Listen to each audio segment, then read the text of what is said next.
Terima kasih telah hadir di Literasi Event 2024 dengan tema Fostering Learning, Transforming Life pada sesi kegiatan Publishing Talks with Springer Nature. Oke, sebelum memulai, izin menginformasikan kegiatan Telkom University Literasi Event tahun 2024 yang mengusung tema Fostering Learning, Transforming Lives. Acara ini memperkuat komitmen Open Library melalui penyelenggaraan literasi event di tahun ke-11. Jadi sudah lebih satu dekade Open Library berkomitmen untuk menyelenggarakan literasi event. Lebih dari satu dekade sejak Telkom University Literasi Event berperan aktif untuk menciptakan ruang-ruang belajar baru, tidak hanya bagi sivitas Telkom University, tetapi juga untuk masyarakat luas. Mengusung tema Fostering Learning, Transforming Lives, Telkom University Literasi Event akan hadir dengan berbagai macam aktivitas dan sesi kegiatan yang dirancang untuk melibatkan para peserta dalam praktek pembelajaran penuh makna yang tidak hanya meningkatkan kesempatan belajar, namun juga meningkatkan peluang untuk memperbaiki kualitas hidup dan berkontribusi lebih baik lagi terhadap masyarakat Indonesia. Boleh tepuk tangan Open Library, sudah lebih dari satu dekade ya. Izin memperkenalkan diri Bapak Ibu, rekan-rekan semua. Nama saya adalah Zaki. Saya adalah MC yang akan memandu kegiatan pada hari ini. Dan juga saya ingin memberikan salam terhadap narasumber luar biasa yang sudah hadir pada hari ini. Yang pertama ada Miss Mabel Tang selaku Customer Engagement Key Account at Springer Nature. Welcome Miss Mabel to Telkom University. Dan yang kedua adalah moderator untuk hari ini ada Ibu Nelly Arifyani selaku Senior Licensing Manager at Springer Nature. Selamat pagi Ibu. Sehat Bu? Oke. Baik, selanjutnya mohon izin untuk membacakan terlebih dahulu susunan acara pada hari ini. Yang tadi pertama sudah terlewatkan untuk sesi pembukaan. Yang kedua nanti akan kita menyanyikan lagu Indonesia Raya yang akan dilanjutkan dengan Mars Telkom University. Dan selanjutnya adalah sesi utama hari ini, yaitu kegiatan seminar dengan tema Publishing Talks with Springer. Baik hadirin, agar acara ini berjalan lancar dan juga penuh keberkahan, mohon izin agar kita berdoa terlebih dahulu dan juga mohon izin agar doa dipandu oleh saya. Kami persilahkan rekan-rekan semua berdoa menurut agama dan kepercayaan masing-masing. Berdoa dimulai. Berdoa cukup. Selanjutnya menyanyikan lagu Indonesia Raya dilanjutkan dengan Mars Telkom University. Hadirin dimohon untuk berdiri.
Satukan tekad bersama, padukan langkah, bawa bangsa menuju garis depan.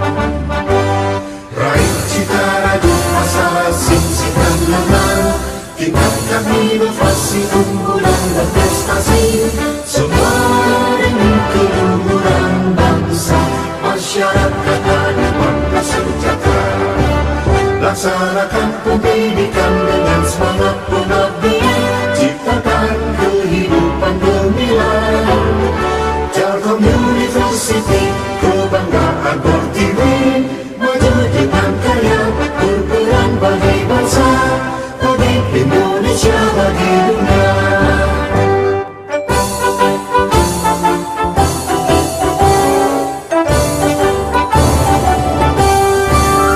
Telkom University, sinergi bangun negeri, maju dalam ilmu pengetahuan. Satukan tekad bersama, padukan langkah, bawa bangsa menuju garis depan. Raih cita rajut asa, singsingkan lengan, tingkatkan inovasi, unggulan berprestasi, semua demi keluhuran bangsa, masyarakat adil bersejahtera. Laksanakan pendidikan dengan semangat pengabdian, ciptakan kehidupan gemilang. Telkom University, kebanggaan Pertiwi, maju dengan karya, berperan bagi bangsa, bagi Indonesia, bagi dunia.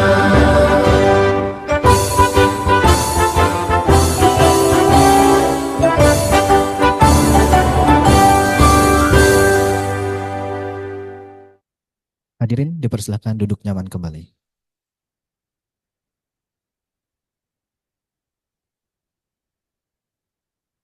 Oke, baik, tanpa berlama-lama lagi kita panggil saja langsung moderator yang akan membantu sesi kegiatan pada hari ini kepada Ibu Nelly Arifyani selaku Senior Licensing Manager at Springer Nature. Disilahkan.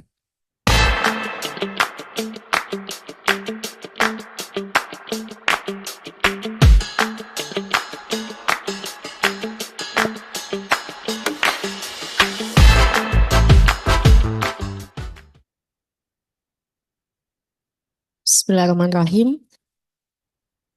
Selamat pagi agak siang. Assalamualaikum warahmatullahi wabarakatuh. Ya, senang sekali saya bisa berada di tengah Bapak Ibu sekalian, teman-teman ya, biar seumuran gitu rasanya ya. Jadi saya dengan Nelly Arifyani, saya adalah Senior Licensing Manager untuk Springer Nature di Indonesia. Pada kesempatan kali ini akan hadir rekan saya jauh-jauh dari Hong Kong, Mabel Tang, yang hari ini sudah nanti kita tanya sama deh sudah berapa lama dia di Indonesia, karena memang ini kegiatan roadshow kami sudah ke Jawa Tengah, Yogyakarta, Jawa Timur, dan sekarang ke Jawa Barat. Jadi Mabel, can you please join me? Oke, tepuk tangan Bapak Ibu untuk Mabel.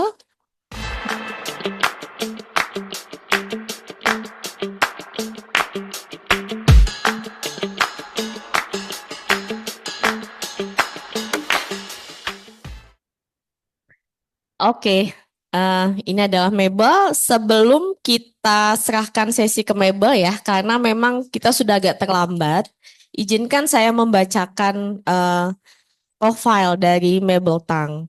Mabel ini adalah Director untuk Key Account Customer Engagement untuk Asia Pasifik. Jadi menghandle benua Asia Pasifik. Mabel is in charge of marketing and key account activities and promotions for the Asia Pacific regions by supporting libraries and research communities in terms of online and on-site promotions, as well as training and talks, seperti saat ini. The product and solutions subscribed by institutions can reach out to the patron and right target. After receiving her master in linguistics in UK, Mabel worked in editorial field for 8 years and then changed to marketing with an MBA degree. Prior joining Springer, she worked for other trade magazines and Macmillan Publishing Limited. Mabel likes the motions and movement of Muay Thai. She has been practicing it for more than 10 years. Ada yang suka Muay Thai di sini Bapak Ibu. So they can join you, right? Kita akan buat sesinya kalau tidak mudah-mudahan tidak terlalu lama, tapi memang materinya lumayan banyak. Nanti saya akan buka tanya jawab di akhir sesi. Kita akan lihat ketersediaan waktu. Terus Mabel akan mengkondak materinya dalam bahasa Inggris. Bapak Ibu dan teman-teman sekalian, kalau misal memang akan bertanya dalam bahasa Indonesia nggak apa-apa, kami akan coba bantu untuk translate. Tapi saya yakin bahasa Inggris sudah cukup familiar ya untuk teman-teman semua. Nanti akan ada, we will conduct also a quiz, right? And then some prizes for the participant. Oke, nanti akan ada kuis-kuis kecil gitu kan, biar agak fresh kalau udah ngantuk gitu ya. Oke, Mabel, without further ado, time is yours. Thank you. Selamat pagi, Bapak Ibu. Saya senang bisa di Telkom University. Is it?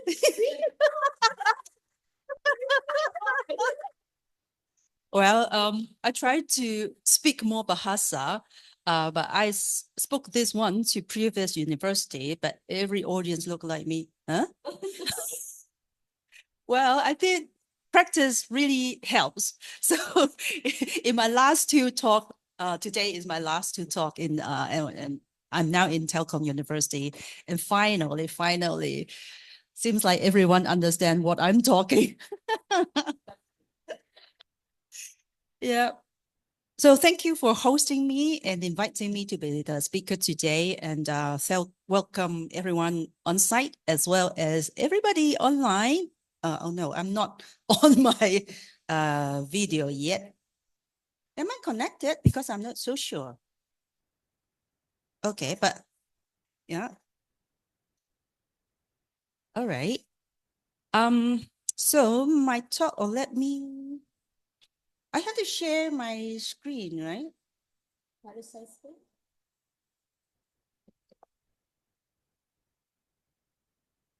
Because yeah. Oh, sorry, it's not. It's just chat. I don't see share because I don't think. Sudah. Where? Not yet. Not yet.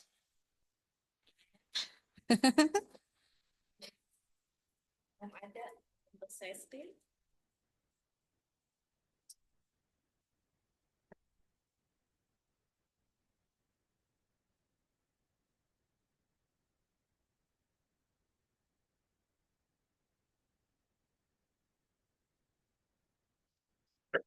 Okay.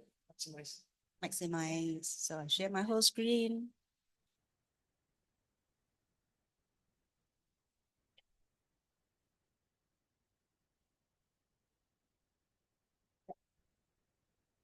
So may I know if the participants online also see my screen? Yeah, I suppose so. Yep. Okay. Yeah, thank you once again for coming to Springer Nature Publishing Talk. And today my topic is about how to get published. But one thing that I want to mention, you don't just, your goal is not just to get your article published, but how to, get your impact and influence in your research area. So this is the goal that you want to achieve at the end, because that is your career advancement as well as the contributions to your research area. So maybe later, I just want to tell you that your goals is not just to be an author, but also to be an effective communicator. And also you got your paper widely read in your field.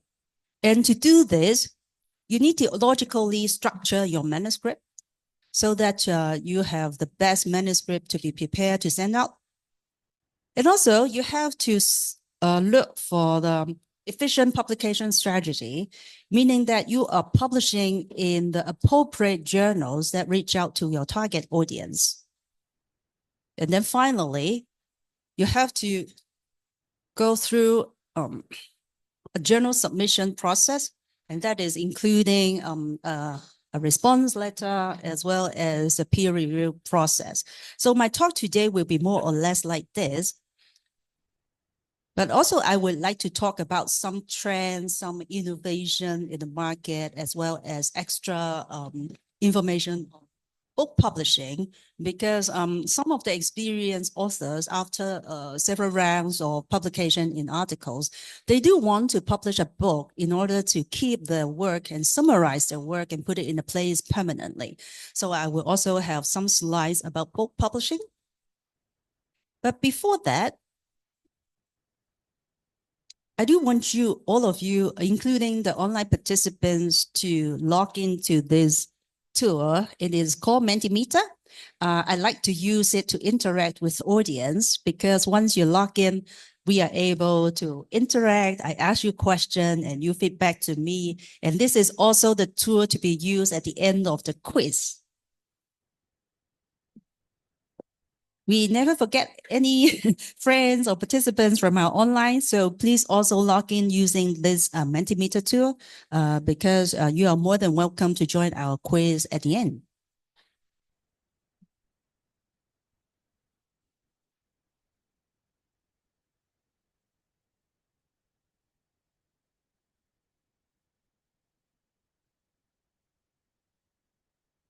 I give you like 30 seconds to log in.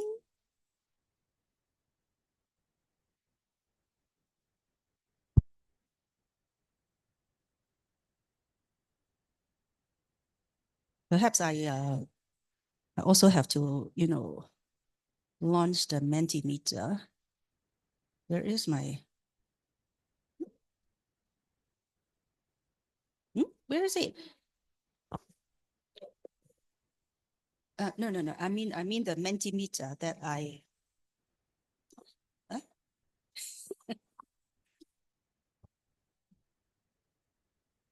I close up? To minimize it.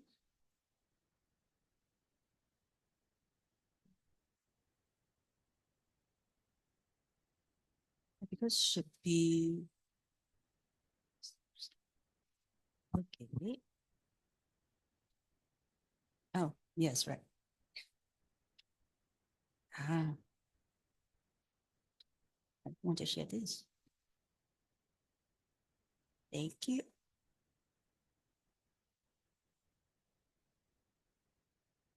Yeah, I always tell my friends that I'm actually a technology idiot.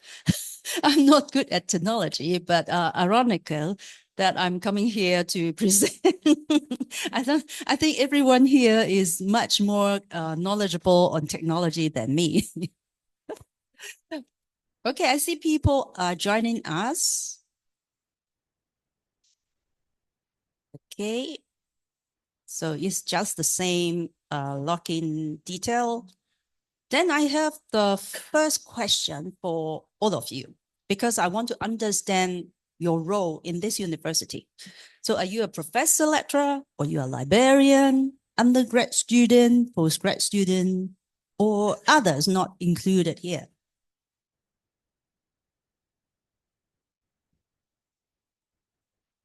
Looking at a lot of the young faces, I believe most of you are undergrad students. Good. Great. I think most of you undergrad. I just hope that this workshop will help you to further build up your confidence, as well as the preparation in order to publish, especially in your final year of assignment. And then my next question is, have you ever published in a journal or a book? I don't undergrad do have a chance to publish yet, but I believe some postgrad and some of the lecturers do have the knowledge on publishing. Yeah, it's quite half-half if we look at the ratio. But of course, more say no. And hopefully next year, if I see you again, yeah, the ratio will reverse. Okay, this is basically what I want to ask you in the beginning, and this is my agenda. So basically what I want to say is the main theme is about your manuscript structure, how to choose journals, as well as pass through all the editorial process. But give me some time in the beginning to introduce Springer Nature, because when I mention some of the innovative or initiative by Springer Nature, actually, you can also find out the trends in the market, because we are working towards the trends and like walking together. So this I already mentioned. So what is Springer Nature? How many of you really know what is Springer Nature? Can you just raise your hand? Oh no, yeah, doesn't matter.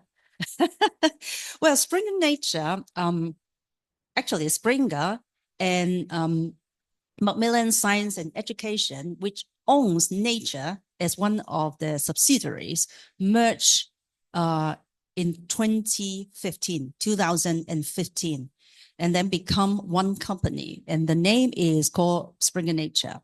And under the umbrella of Springer Nature, we have many imprints such as Nature, Springer, Macmillan Education, Palgrave Macmillan, etc., etc. So you know that Springer Nature actually is the name of a corporate or the name of a publishers. And then those brands, Nature, Springer, Palgrave, are the imprints or the brands under Springer Nature. And we have more than 9,000 employees based in over 45 countries. And we already have 2 people sitting in Indonesia market. Nelly is one of them. So if you have any questions or you need anything, you can contact me, and you can also contact Nelly. We have 4 main divisions. The one which is most relevant to you or relevant to the higher education is research. Then we have health, professional, as well as education. The Springer Nature is developing towards a more responsible business strategy company. So in recent years, we spent more time of SDGs, on carbon footprint. So try to make ourselves more responsible as a publisher and as a company. So these are some of the initiatives that we are working towards. Just an overview of what we are doing as a publishers. We have been working with global academic community and also researchers to publish their excellent work. So in just a year, we handle 1.8 million article submission and publish 420,000 articles a year. You can imagine how heavy is the workload of our journal editors and our internal editors. All the resources are sitting under 2 platforms, 2 major platforms. One is SpringerLink that you have, and the other one is nature.com. Each year we have around 3.1 billion downloads. Thank you. I believe one of the contributions come from you. And then every year we publish 14,000 research books, and they are all new. So accumulated, we have now more than millions of books altogether, because we start in 18 something. So there are a lot of books that sitting on SpringerLink. We work with more than 170,000 academic editors, and then 1.2 million of peer reviewer. And now we have expanded our journal portfolio to 3,000. Oh, sorry. I thought it is already.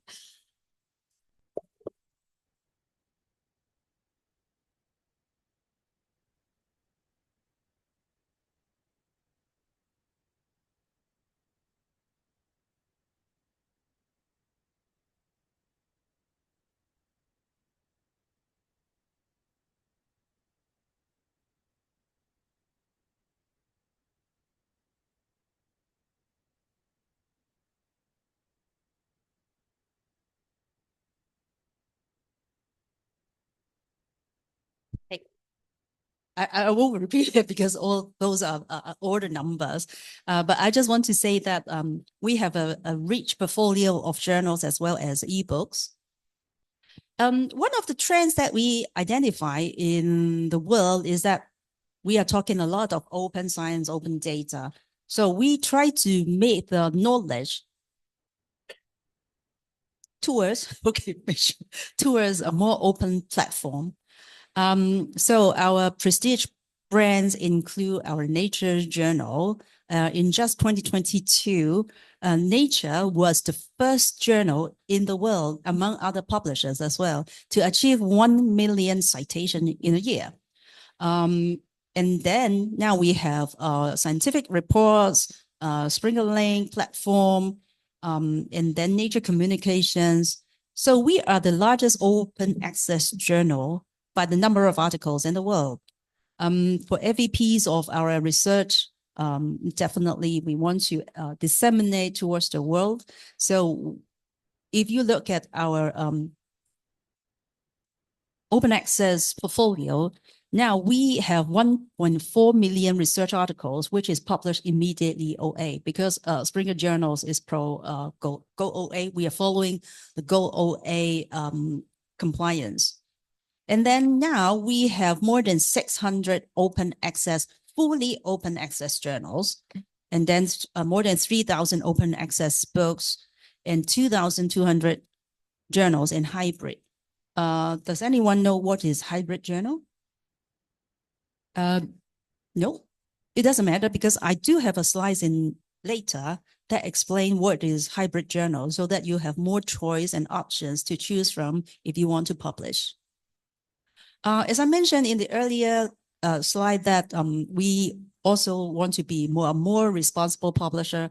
So we have a lot of SDG related articles published in OA as well. And then we support 2.5 million authors to publish in OA. One interesting phenomenon that we identified, and actually from the paper, is that maybe you are not aware as well. Indonesia is actually one of the fastest growing in terms of open access publication.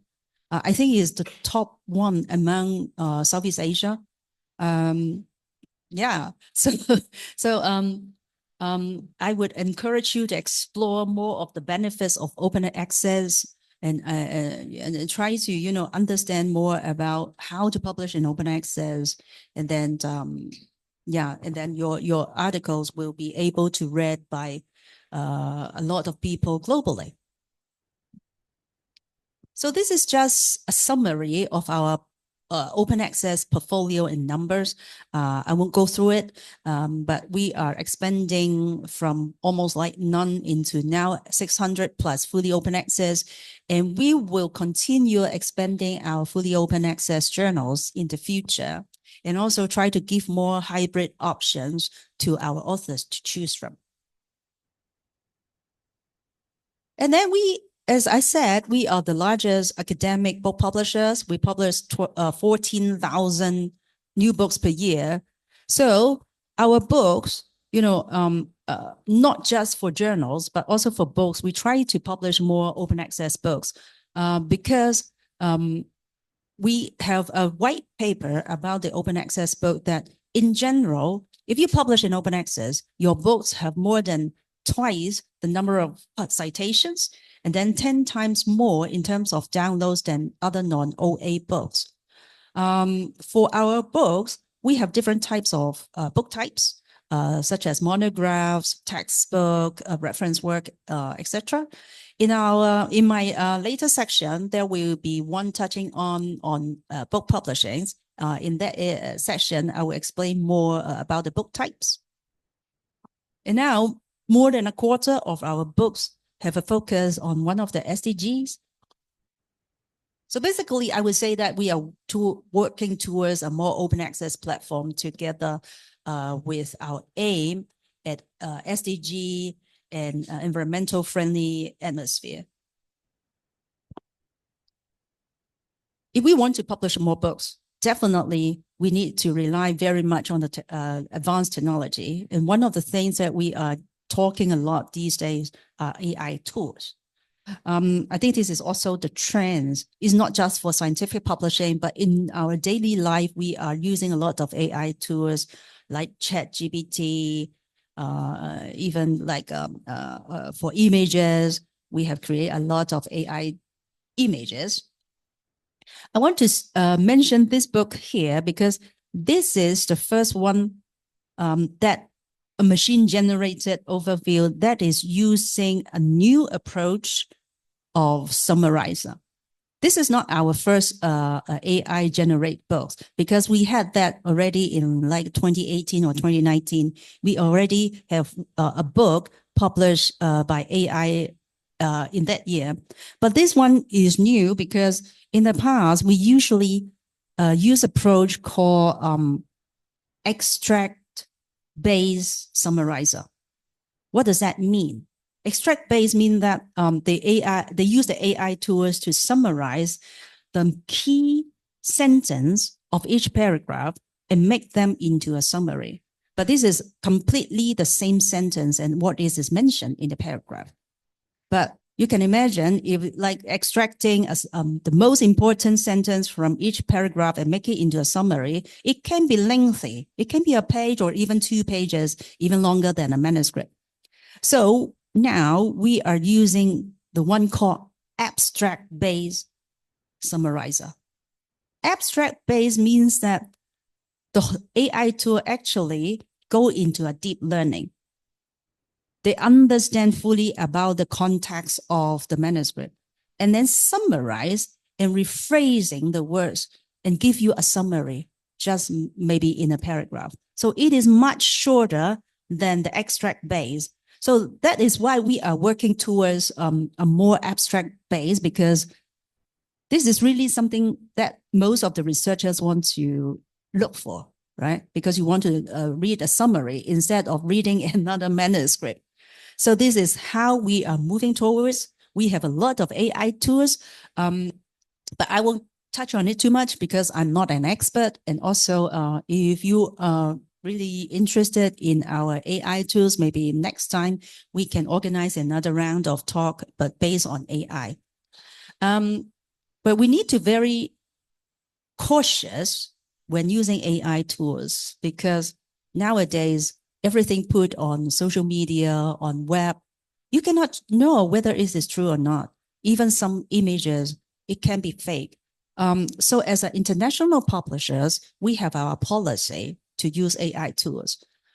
So we have an ethics for our authors and researchers, how to use AI. So when you have a manuscript submitted to us, definitely cannot attribute the authorship to AI. And also, if you use AI tools to create an image, it's not allowed in scientific publications. Because, you know, when especially for life science, if they claim there is a new species found somewhere else, we don't know if it is created by AI. So we cannot use the AI generated images. And then also we ask our peer reviewers not to upload your into a generative AI tools. They are asked to read the manuscript word by word and give the comments to you. Because if they just summarize it, actually it's like a rephrasing. It's not really your manuscript. So we never ask our peer reviewers to do that. They have to follow our guidelines. So I know that our editorial team is now working a lot on our AI tools. We want to shorten the time of your manuscript submission. Try to shorten the time in the peer review process. There are some tools, but it's not mentioned here. But if you are interested, then I will tell you later on. But I'm not an expert, as I said. For authors' benefits, we try to minimize the time of the whole process. Then, what does your whole process look like? What is your research journey look like? As most of you do not have an experience in publishing, so I think you may first of all ask yourself, why publish? Why do I have to publish? apart from being pushed or forced by your supervisor to publish, any other benefits that you can have by publishing in international journals? There are many benefits for you. Because first of all, you spend so much time on your work, on your research. You definitely want it to be published and then read by your peers in the same field. When you publish with international publishers like us, you are able to get your articles discovered because we have all our journals or even our competitors, other publishers' journals are indexed and then also abstract by using our SEO, that is a search engine optimization, so that even though your readers in America is able to discover your article. And then, as I said, you spend so much time on your research work, you definitely want your work in a permanent record. Our platforms is an ideal place for you to keep your work permanently because we keep our, well, of course, unless the copyright is expired, but you can put it on our platform kind of forever. And by publishing with us, you are able to get another round of collaborations because someone from Europe read your paper and try to connect with you. As I said in the beginning, publication is indeed not just your own goal, but also like work as an effective communicator, because the peer review process is a positive process. They tell you how to improve the quality of your paper, and also you have to convince the journal editor why do they have to accept your manuscript, and then talk to the reviewers. Why do you have these comments? I have another view, etc., etc. This is all about communications, right? So by doing your presentation or by doing your manuscript is actually improving your communication skill. And then, of course, if it is published on the international platforms, you are able to reach out more audience and have your impact. And it is also one of your achievements if you are able to publish, and then you can put it in your CV and kind of a career advancement. And then last but not the least, research, you have to carry out experiments and then publish your articles with methodologies. And then all other readers read your articles and are able to build up on your work. So they won't, make the main mistake and avoid some, duplication of efforts. So this is why you have to publish if you have something ready and if you have done your research. And this is the research and publishing process. So, of course, in the beginning is your research project. You have to do your experiments. You have to find out your findings, interpret your data, and then at the end, start to write your manuscript.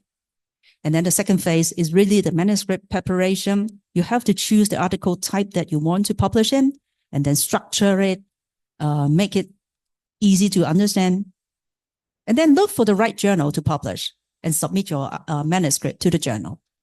If the journal editor thinks that, oh, you are suitable in my journal, then I will pass it on to the reviewers, go through the peer review process.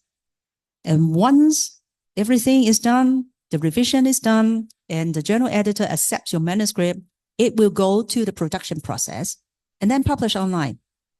It looks simple, right?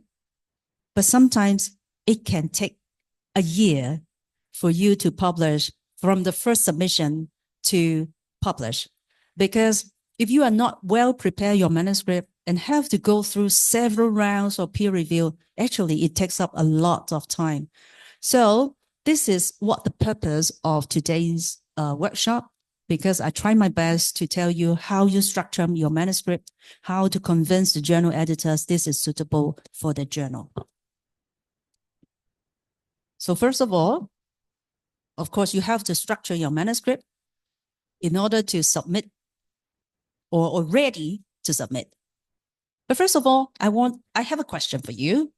So what is the most difficult part in writing the manuscript? Let's see if I can just change it. If not, then I have to stop sharing. No.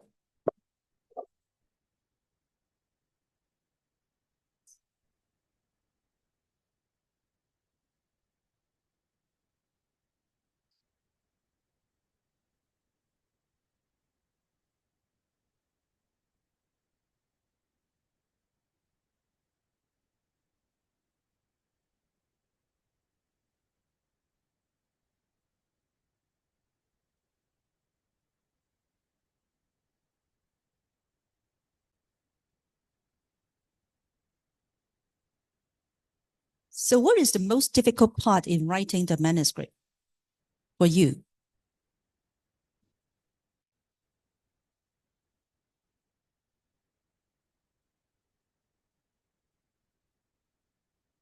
We have only one person. Yeah. Yeah, because this is like a ranking, maybe it takes more time for you to rank which one is most, and then second, third, and fourth.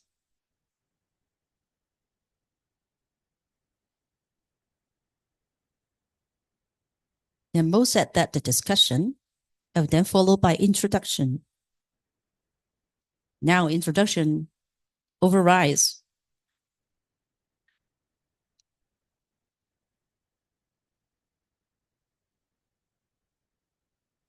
Right. Okay, another 5 seconds, maybe.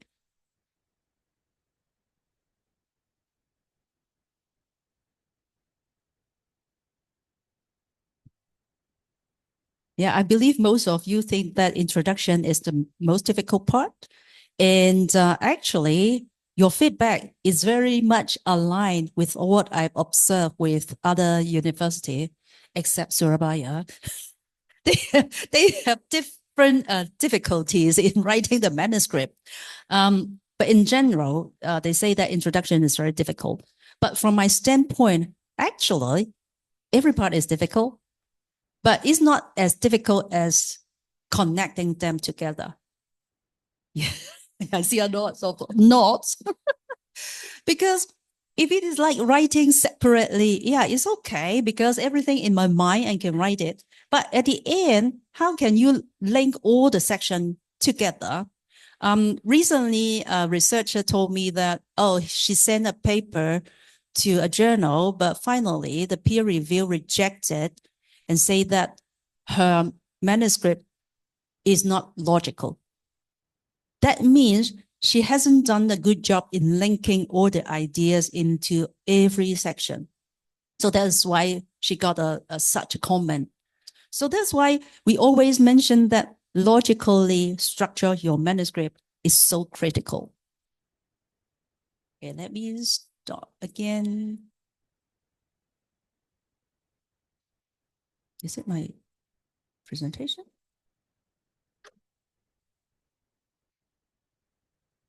Right.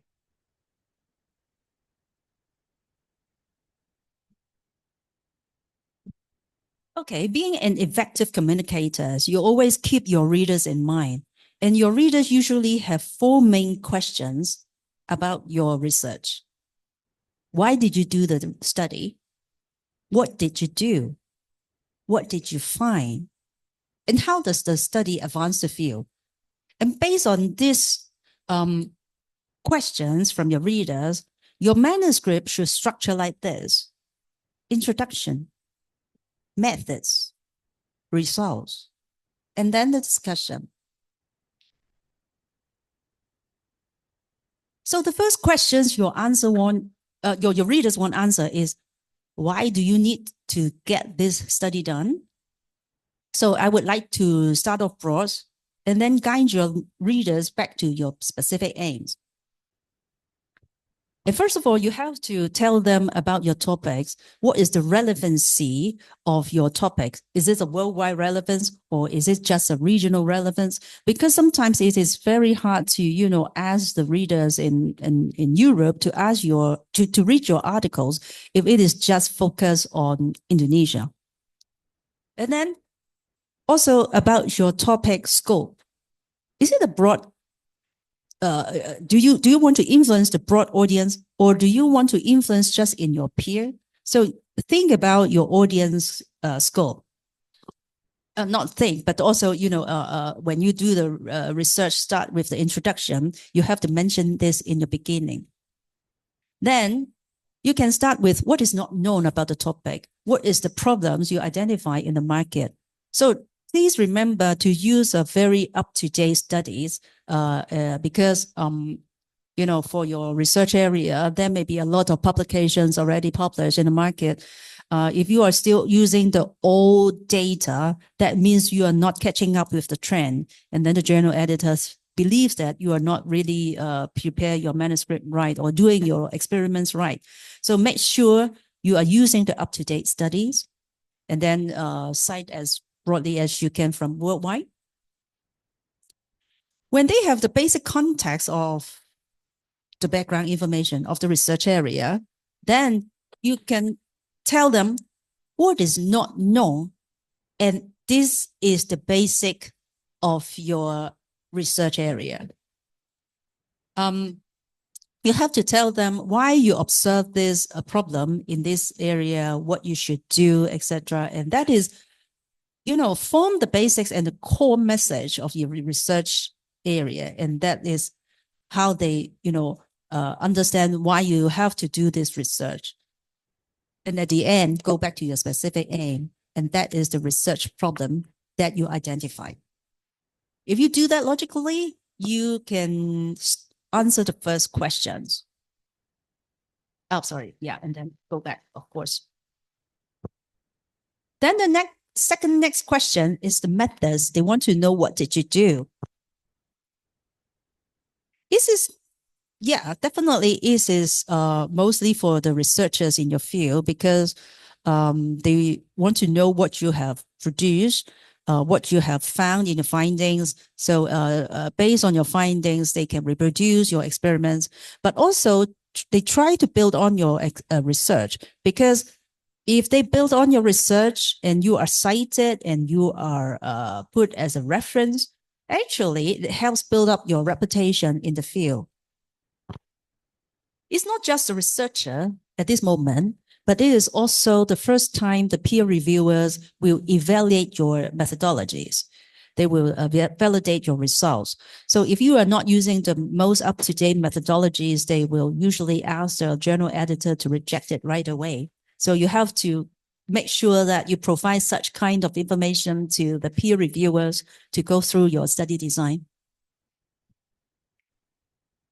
Then what exactly do your readers want to know about your methods?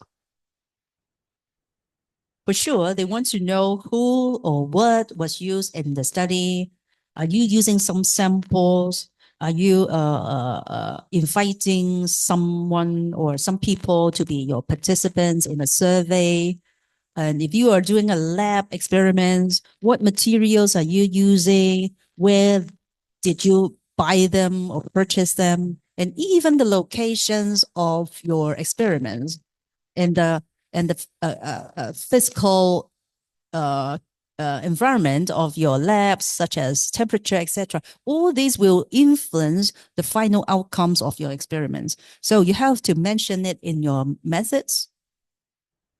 And then it's more like how you conducted the study. What is the methodologies or techniques you are using?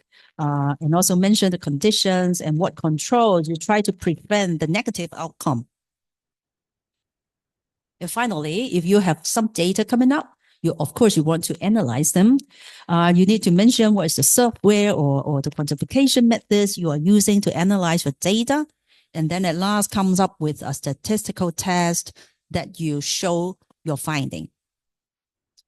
So this is one of the examples from an article published in Materials Science. I can't remember correctly, but it should be something like that.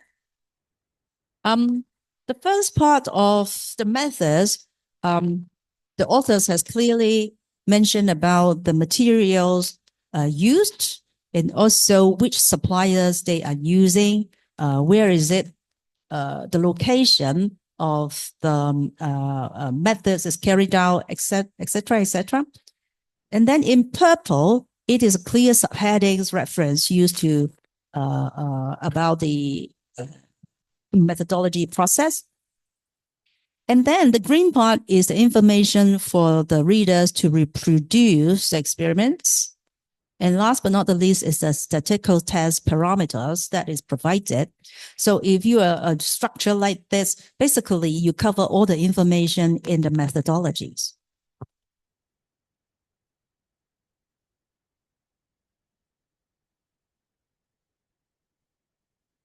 And then the third questions, they want to know what did you find? And this is usually answered in the result section. Remember that, of course, you know your research very well, but your readers not. So you have to, provide a very logical presentation to them in order for them to understand what you are talking about and try to, confuse them with a very scattered information in your manuscript. So usually a logical presentation is like this. You have your initial observation. Then what is the characterization of that observation? And finally, what's the application of your observation? So let me give you an example.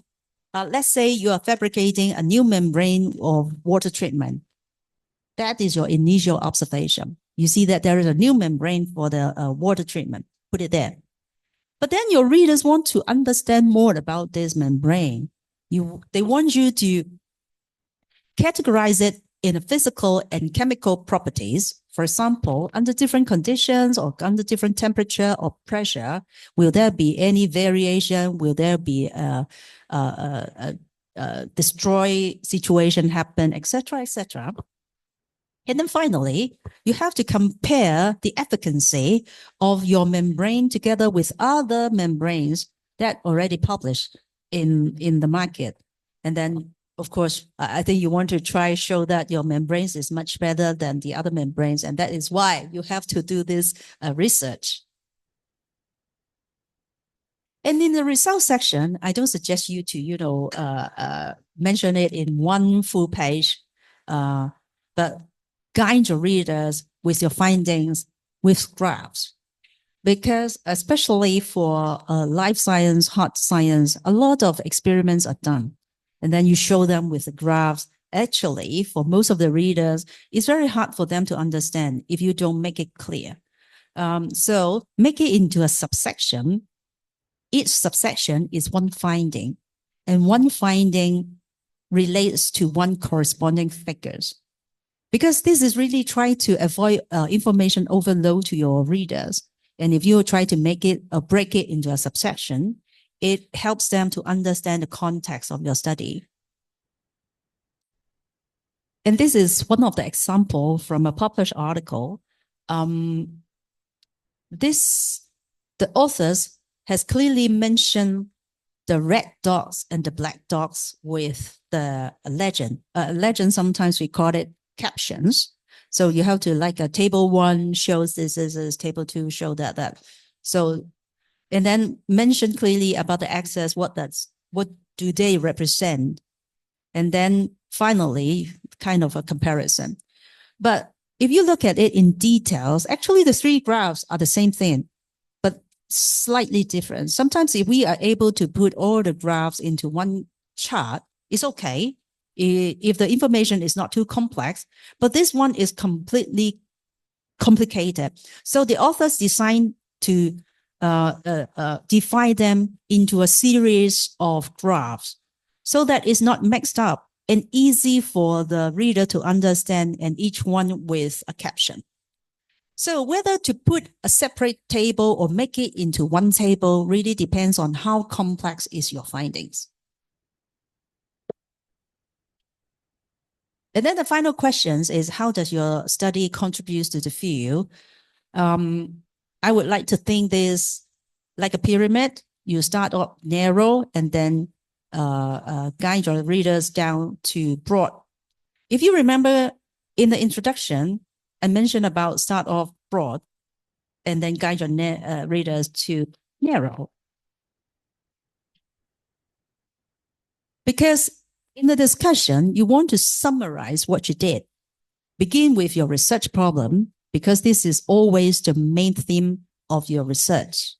And then briefly talk about your methodologies, just briefly, tell them what you did, and then summarize the key findings that you have from these experiments. And then interpret your findings. Just tell them what is the similarities or differences from others' research papers. And also mention any negative results. If you have, never hide the results from your readers, because in your research area, once they read your articles, they basically know what the result will be. Never hide the results, negative results. And also if during your findings or during the methodologies, you have some limitations, also mentioned here, because actually, if you are able to identify your limitations and what controls you can give in future, actually establish your expertise in the field. I know most of the researchers don't want to mention negative results or limitations in the manuscript, but it's not necessary, because what your findings will be more important for your readers, and your readers can base on your experience or your findings to build on your experiments. Actually, is also useful piece of information to them. So doesn't matter if you mention something negative, you just have to say that I observe these negative results in my, studies in science, something like that. And then last, sometimes as a separate section is a main conclusion.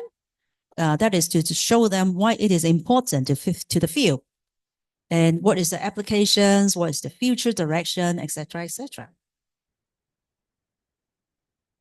So if you really logically linking all your ideas throughout your manuscript, so basically you have answered the 4 key questions: why this study needs to be done, what you did, what you found, and how your study will advance the field.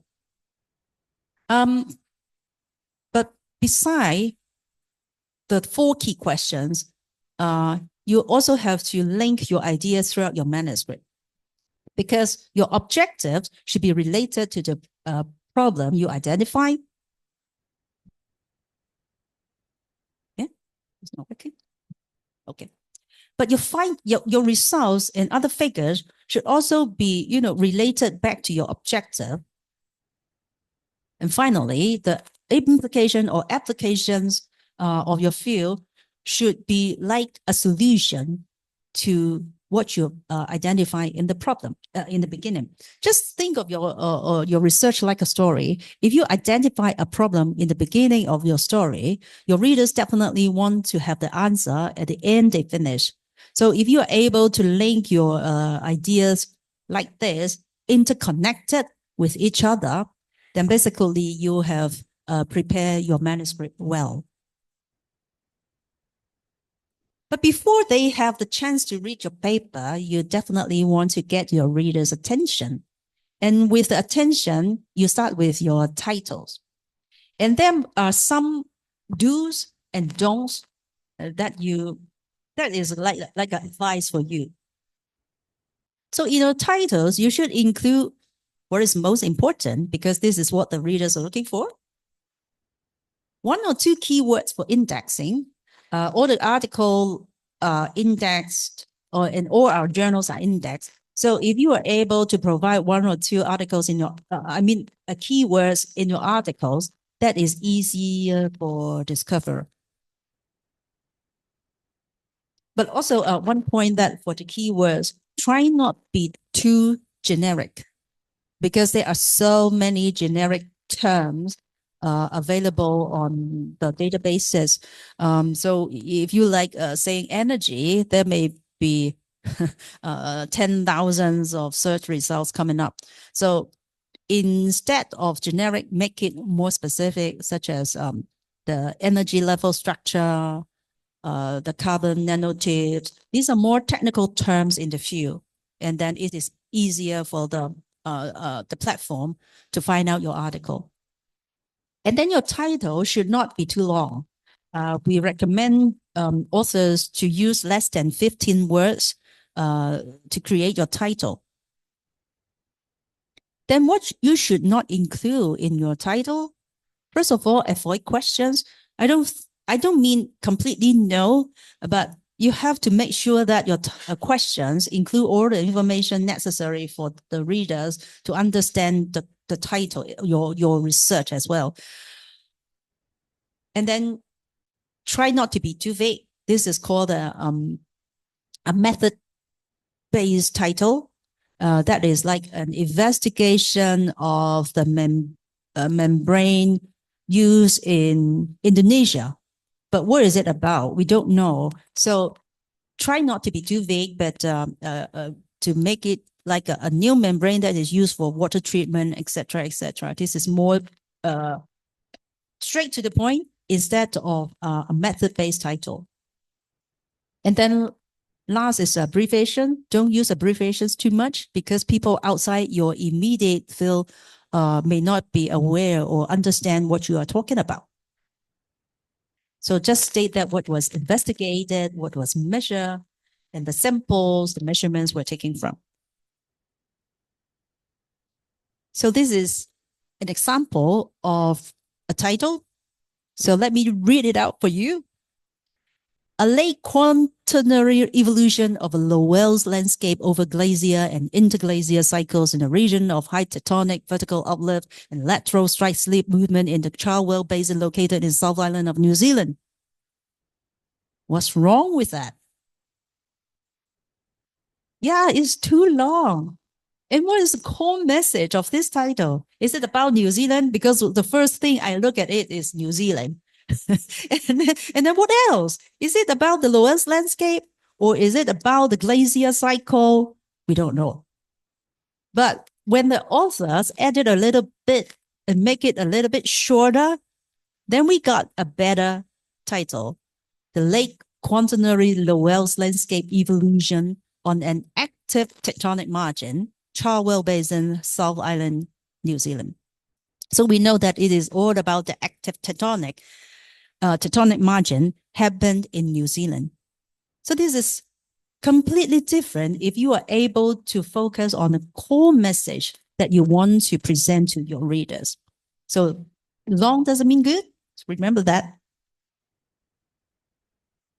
And then once you have the title, you want to impress your readers. And how you can impress your readers is through your abstract. Because the abstract is the first time they can evaluate the importance of your study, the significance of your study, as well as the relevance of your research. So how do you get the first impression? You need to basically answer the 4 key questions that I mentioned in the beginning. Why did the study need to be done? In the abstract, you need to tell them the relevancy of the topic and what you identify in terms of the research problem. And then what did you do? Describe your aims and methodologies. What did you find? You try to summarize your key findings and tell them, oh, this is the most important part. I want to tell you that actually most of the researchers, they read this, the key results more often than other parts of your manuscript. It's not because they don't have time to read the full manuscript, but I mean, they don't have time to read through the manuscript because they are very busy, but they have a practice that they look at the key results and also looking at the results section regularly to keep them most up to date of what is developing in the market.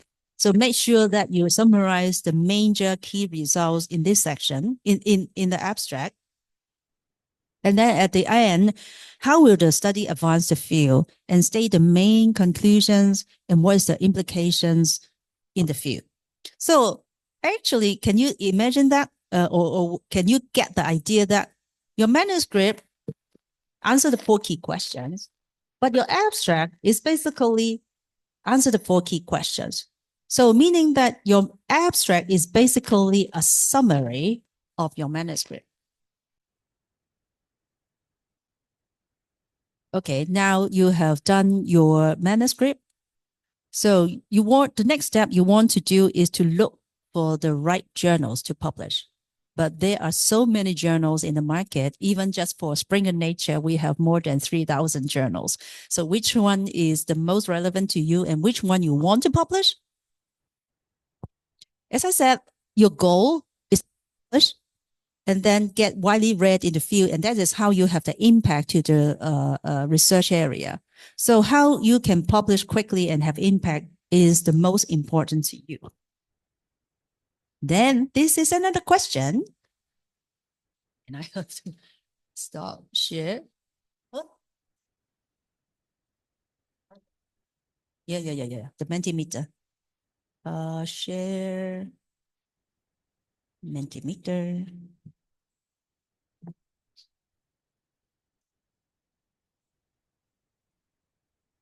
So the next question for you is, when you choose a journal to publish, what do you consider first? Is it the reputation of a publisher? Is it impact factor of the journal? Is it your target audience or the publishing model that you want to have, like a subscription or open access? Which one you consider first?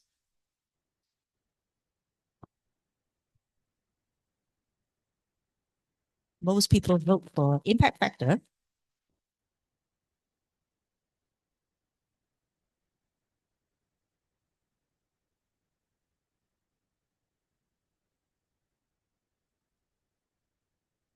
Just another 5 seconds.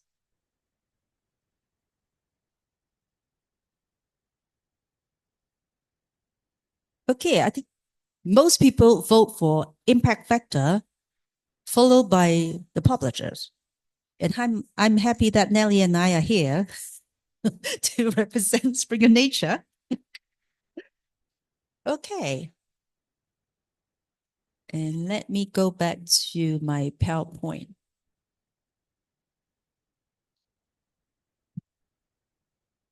I know that most of the young researchers actually are asked by their supervisors to publish in high impact factor, or even some university mentioned that in their policy.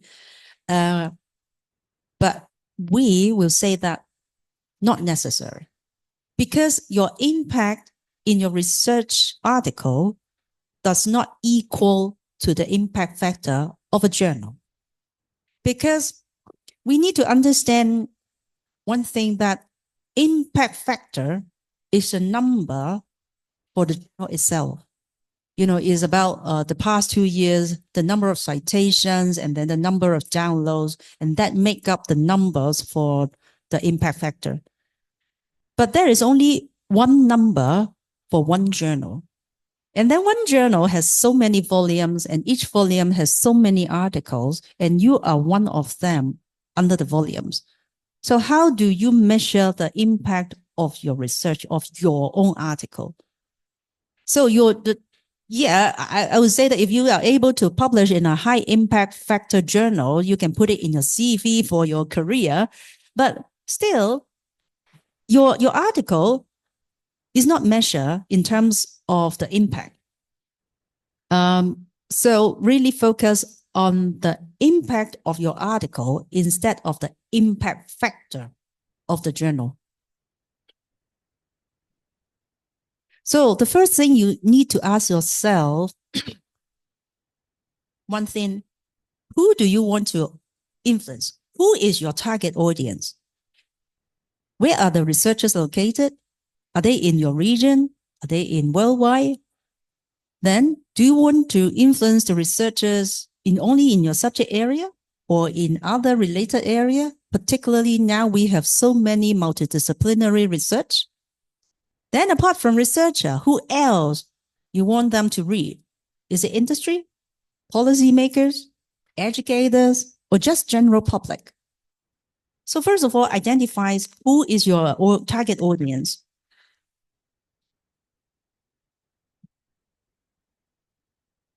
And then who will be interested to read your articles? If your research areas will be of interest to anyone around the world, then of course you choose an international journal to reach a worldwide audience. But if your regional specific finding is only like limited to Asia Pacific or just limited to Indonesia, then better for you to choose a regional journal to reach a local audience.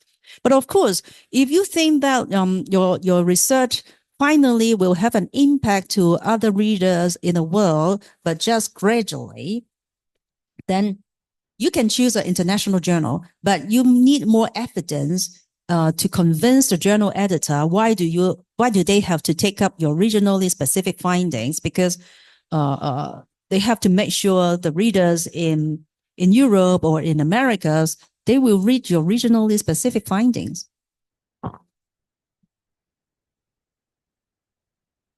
And then also think about the journal types. Who do you want to influence? Is it only the research field that you are focusing in? If yes, then you choose a specialized to reach out to your audience. For example, here, Nature Cancer, of course, I think most of you are not studying the life science, but this is what I put in as a sample. If a doctor is studying, focusing on the cancer or even just particular brain cancer or breast cancer, they should, publish their articles in a specialized journal like Nature Cancer. But if your study also have an impact to other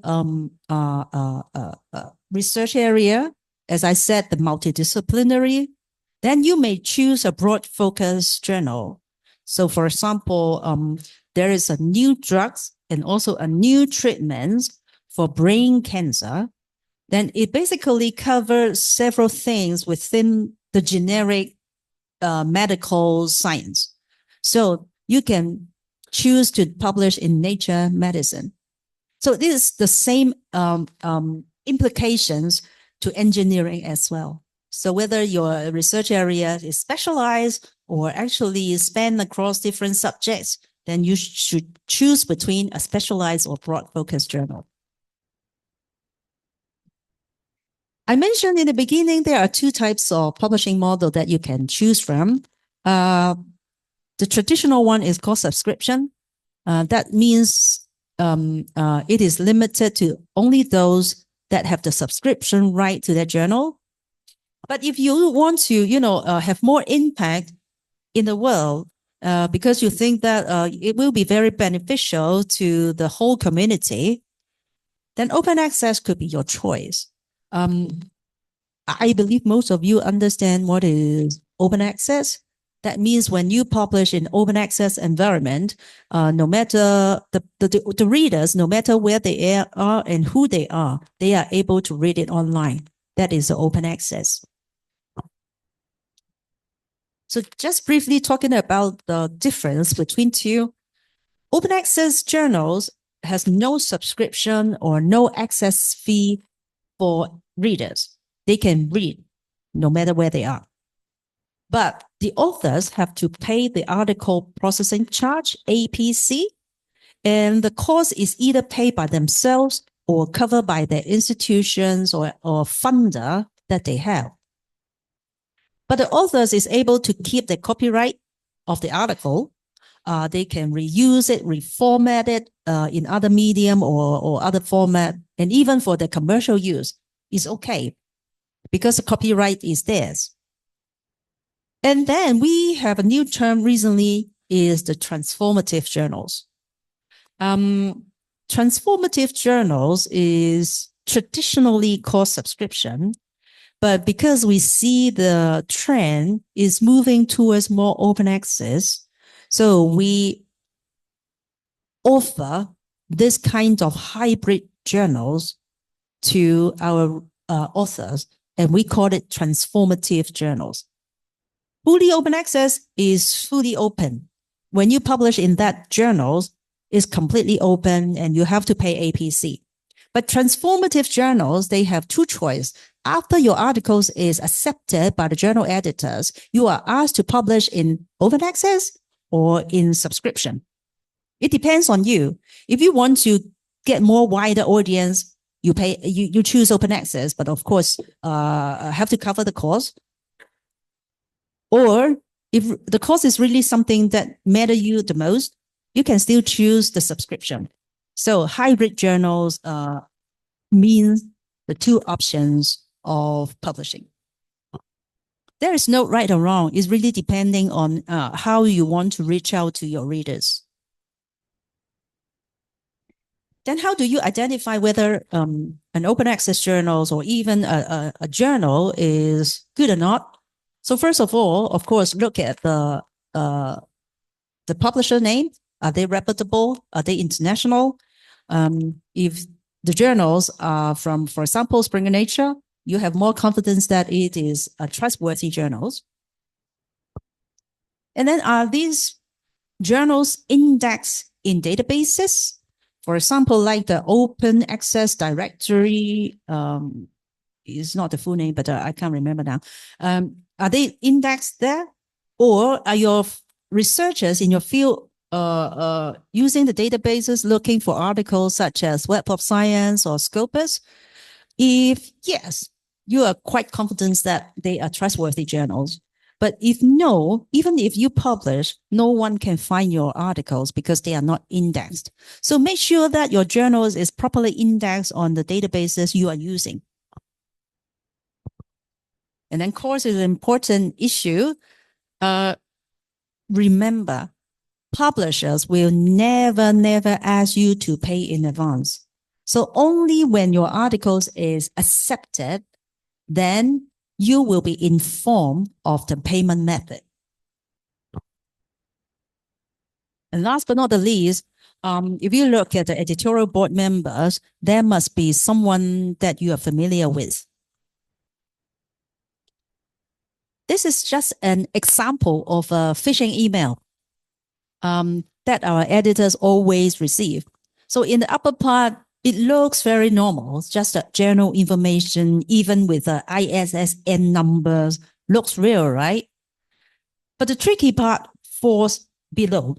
You look at the number 7, send your manuscript within this month and enjoy 94% discount on publication charge. Then we know that it is a fake one. It is a fraud. Because as I said, we never ask people to pay in advance. So you can delete this email right away if you receive that. There is a free website that you can use to check the trustworthy of the journal. And it is called Think, Check, Submit. Yeah, just type Think, Check, Submit in the website and they will pop up with this website. And then when you click check, there is a list of to-do, something like to-do list for you. And if you are able to tick yes to all those categories, then you will feel comfortable to submit your manuscript too. From Springer Nature, we also have a tool for you, and it is called Journal Finder. If you go to our Springer Link platform on the top left corner, find a journal. When you click on Find a Journal, it directs you to the Springer Journal Finder. And when you type in the manuscript title or abstract, and even keywords or subjects, and click on search, there will be a list of journals which may match with your manuscript. And then you are able to see the impact factor, the number of downloads, and also the submission period from the first submission to the first decision. Then you can expect how much time for you to go through the process. And last but not the least is the relevancy to your manuscript. So you can choose from a list of journals to find the one which you really want to publish in. And on each journal, you're able to click on the link and see the period of time. That is the average time of submissions to published. Now we have go through finding the appropriate journal and then logically organize your manuscript. Now you're ready to submit. Then this next section is more about the editorial process and what you have to face during the peer review so that you are successfully submit your manuscript and get published. One thing you need to remember is journal editors are very, very busy. Because most of the editors are full-time professors. They don't have time, they only have time to go through the peer review when they are free. So basically, you are competing the limited times with other, authors. So you have to make your, kind of cover letter or other information that the journal editors need to evaluate the suitability of your manuscript. So the first thing you can impress him is their cover letters.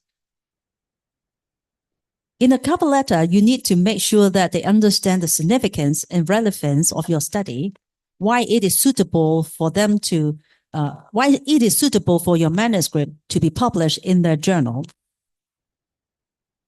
Because I want to say one thing that, why do the journal editors take up the role as a journal editor? Because they are not full-time editor, but they run it with an ultimate goal to make their journals have higher impact factor and also be widely read in the field. And that is how they build up the reputation of the journal. So they need to look for the manuscript that will be read by the readers. So more downloads, more citations is the aim of the journal editor. So that is why when you want to publish in the journal, you have to make sure that you fit into the scope of coverage as well as the readership. So in a cover letter, what should you include? First of all, of course, to introduce your manuscript, what is the title? And then it's also good to mention in the beginning of your cover letter what article type it is of your manuscript. Because there are many types of articles, such as the letters to editors, review articles, research articles, communications, etc. And each one is evaluated differently. So make sure that you mention that what type of article it is in the beginning of your cover letter. And then, of course, you have to, tell the brief background about your study, what is the research problems, what is the aims of your research, because this is more relevant to the journal scope. If you are able to look at the aims and scope, find out some of the scope that match with your manuscript, you should mention that in your cover letter. And then what your achievement, that is what you have found in your research area. Remember to put 2 or 3 key findings that you have, because this is how they advance the research area, and that is appropriate for the journal. And then the conclusion was the implication in the field, why it is advancing the research area. And this is most beneficial to the journal's readers, because this is what they are looking for. And last but not the least is the additional information, such as the publication ethics. This is particularly important for the international publishers like Springer Nature. I will mention it in the next slide. You can also include a few reviewers in the cover letter, because sometimes it's quite difficult for the journal editor to look for the appropriate reviewers, especially your research area may be very niche, not many people already published. Then finding the right reviewers to go through the peer review may be difficult. So if you know someone, then you can put the names there, because that will help up or speed up the time on the peer review process. But of course, you can exclude reviewers if you think there is a conflict of interest. So what should you include in the publication ethics? First of all, of course, it has to be original and unpublished. It's not submitted to other journals, because you cannot submit your manuscript to several journals at the same time. It's unethical. Journal editors hate authors dispute. So make sure that you mention all the authors agree to submit the paper to this journal, and also all authors agree on the content. If there is any conflicts of interest, you can make it clear here. If you have funding, then you should mention. And then it is authorship contribution. Sometimes journals require it, some don't. But when they require, they will ask you how to justify the contribution of a journal, of an author. they need to see the percentage. It's not really the percentage, but have to make sure that the contributions from the author is listed there to make sure to justify they are the authors. Because some people just put their supervisor's name because they are famous in the industry does not mean they are the authors.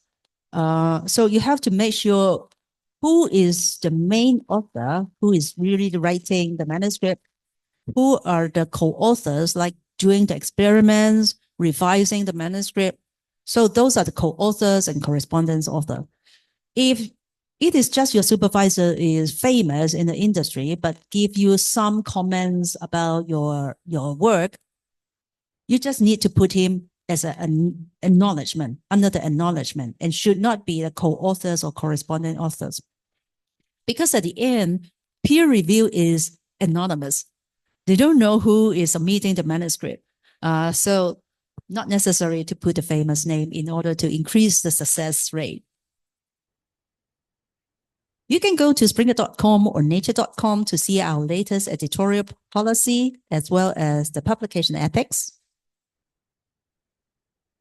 Well, if you're able to convince the editor that your manuscript is suitable for them, you have overcome the first obstacle. The next one is peer review. But most people think that peer review is like that, slaughtering along the whole journey, try to insult me. No, actually, I would say that peer review is a very positive process because experts from the field, they have to take time out of their busy schedule to give you advice on how to improve the quality of your paper and your manuscript. And also ensures that only the relevant study or scientifically sound articles are published. And the aim finally is to, of course, advance the field. So take it as a positive process. Then once the reviewers have the comments for you, then you need to write a response letter and then send it back to the journal editor that your revision's done. But most of the journal editors dislike the most is you just mention, yeah, I have done my revision. Here you are. But don't know where it is. You know, journal editors busy, then they will not hunt for your revised manuscript. So to make their life easy, you need to, highlight or tell them where are the revisions, even highlight in different colors or bullet point with 1, 2, 3, 4, something like that, so that they know where they can find the revised manuscript. But of course, not every time you would agree with the reviewer's comment. You may think that they are not fair to you. Don't be angry. Don't like him. First of all, you need to discuss with your colleagues. Sometimes getting a third-party angle to look at the incident may help. And then check the journal's articles again to see if they have similar style or format with yours. Whether you need additional support for your conclusion, because that is a major part, and that will be the last part to be read. So more information in the conclusions, the better. And also check the aims and scopes of the manuscript, because sometimes they think that your manuscript doesn't meet the aims and scope, and then they have to reject it. But of course, at the end, maybe you check everything, you still think that the reviewers' comment have bias, because not reviewers, yeah, they may know about engineering or civil engineering, but they may not understand every study. Then they may have a different view on your manuscript.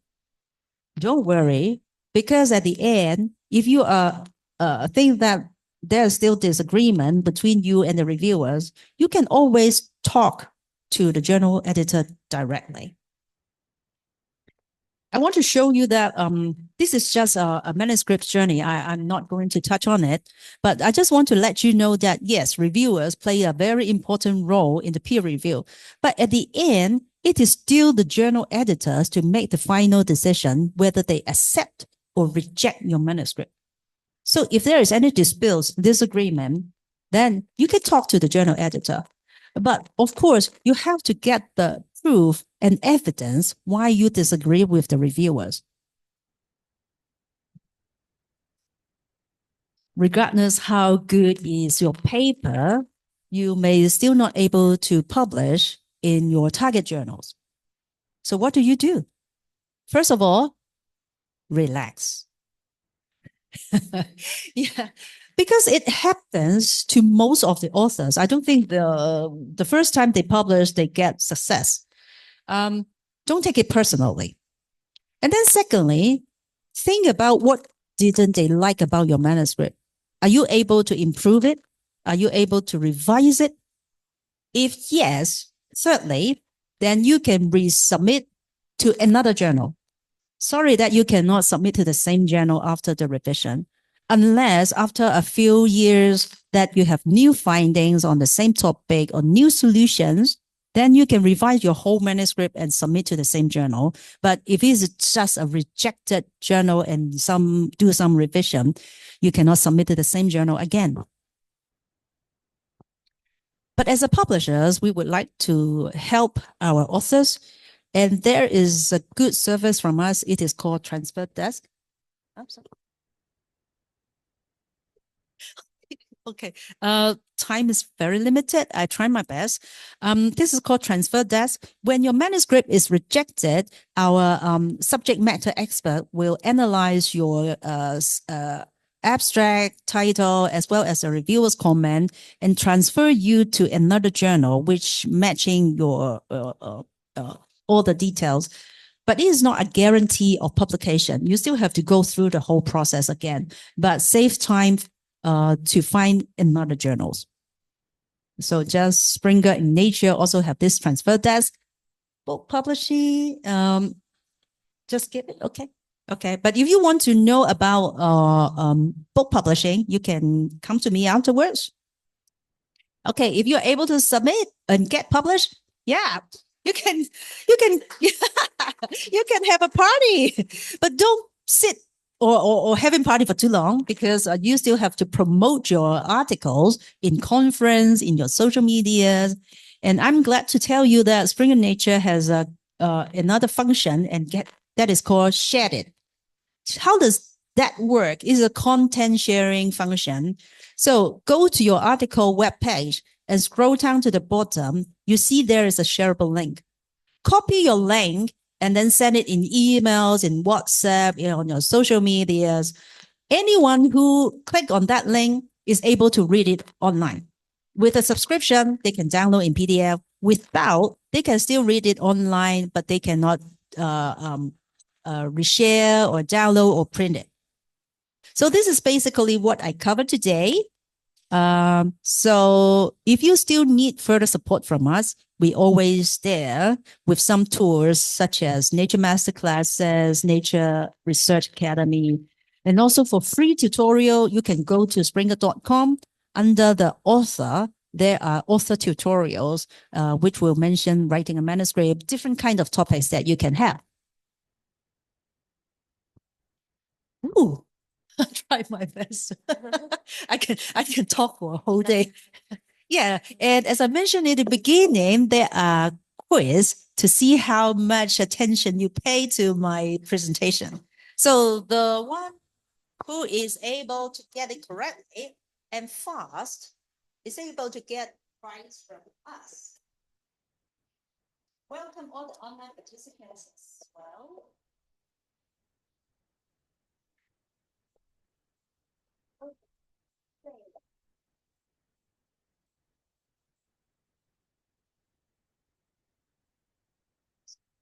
Waiting for everybody to come in. It's not just about answering correct, but how fast you answer it.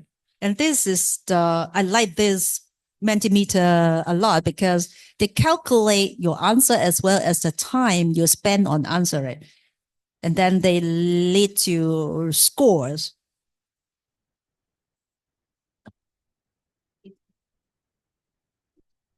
Pink one. Thank you. Okay, ready? Ready? Okay, let's have the first question. Answer fast to get more points. I mentioned 4 key questions all the time. Which one is not the question? You are given 15 seconds to answer, but don't waste too much time on thinking.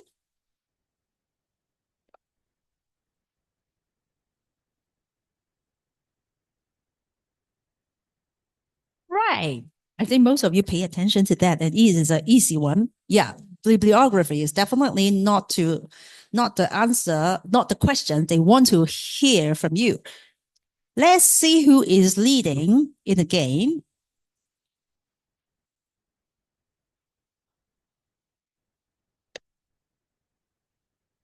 Ooh, Earthman, the strawberry. He or she is the fastest in question 1. So question 2, ready? Yeah. The next question is now. So there is when your manuscript is rejected, we have a service. A little bit tricky.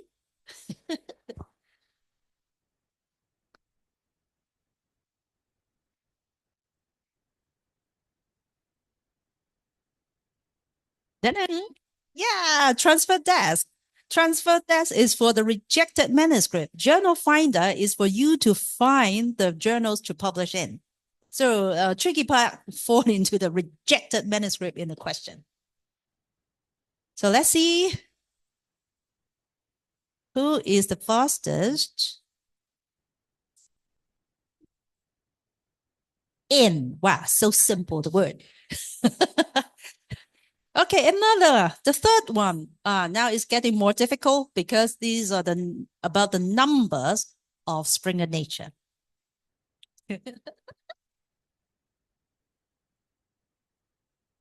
In which year Springer and Macmillan merged?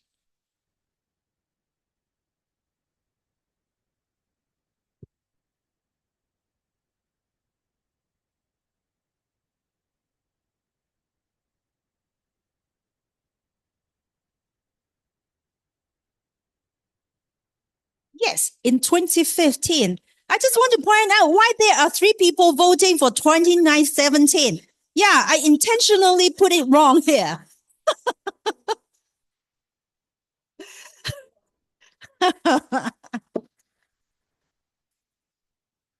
Oh, N is losing. Yeah, now we have Sarah in the first place. The last chance, the last question. Also tricky. Also numbers. How many new books we publish every year?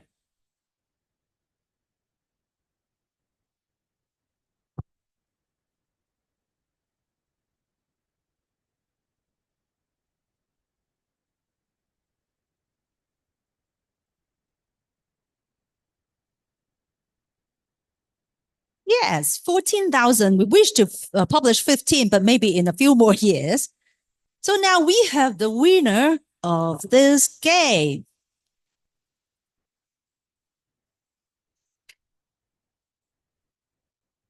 Yes, Sarah. Who is Sarah? Is it on site or online? Yeah. Congratulations. Oh, only one? Only one. Oh. No, there are 2, but let's do the first one. Can I invite Sarah to come?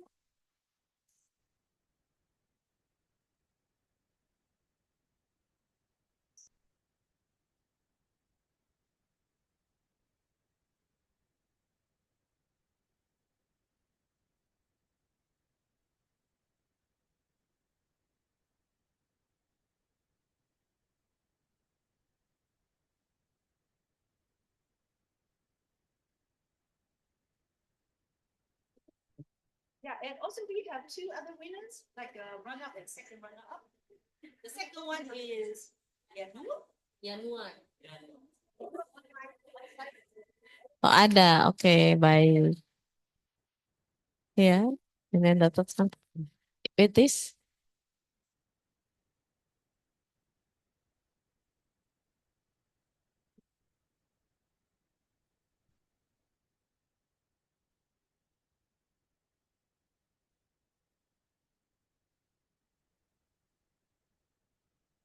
And then the third one is Firza Fernanda.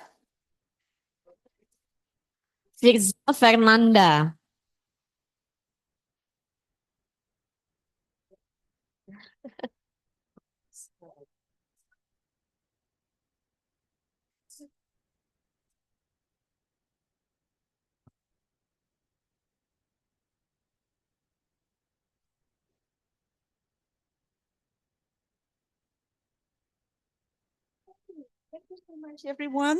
Just one final slide. Can you use one or two words to describe the talk today? And it will make up word clouds on this screen. And I would say this is our combined effort to make the event all together.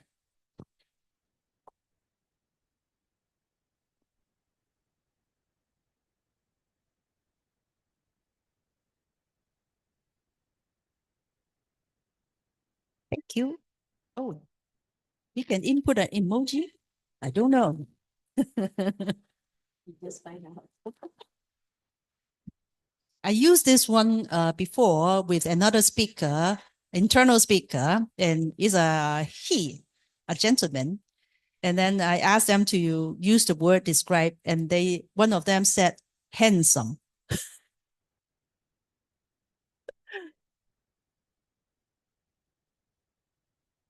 Make me feel smart. I believe you are smart. Trust me.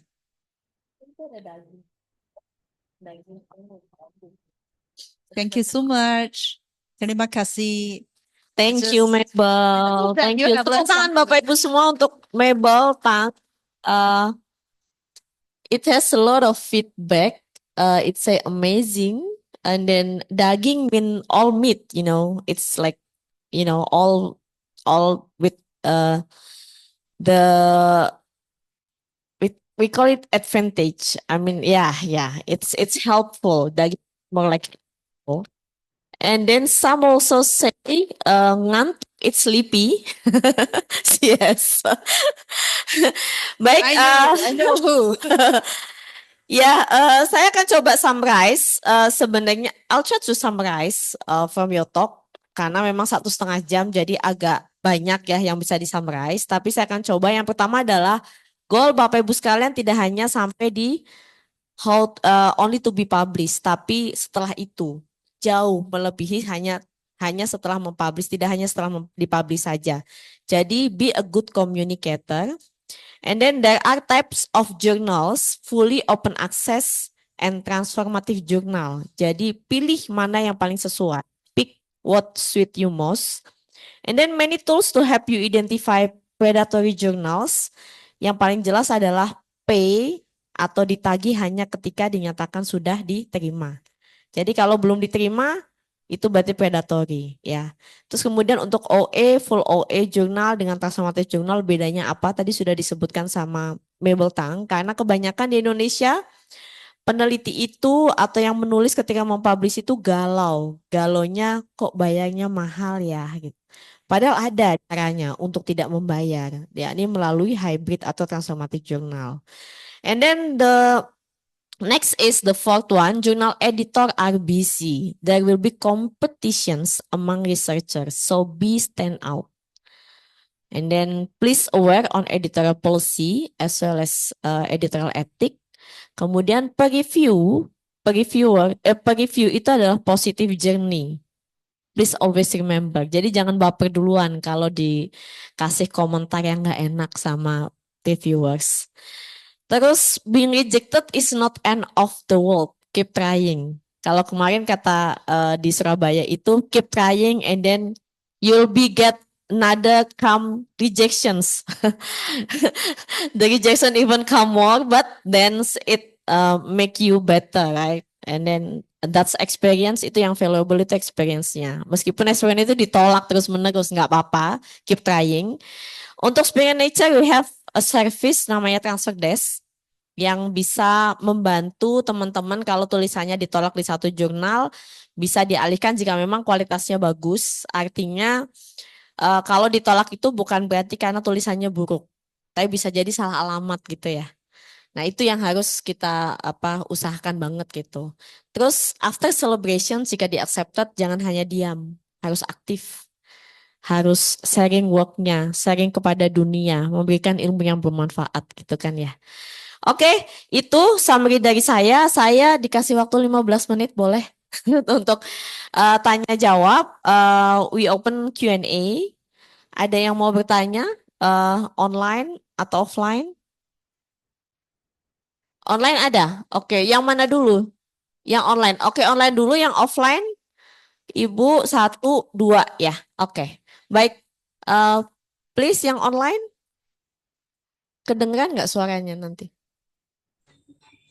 Halo, Ya.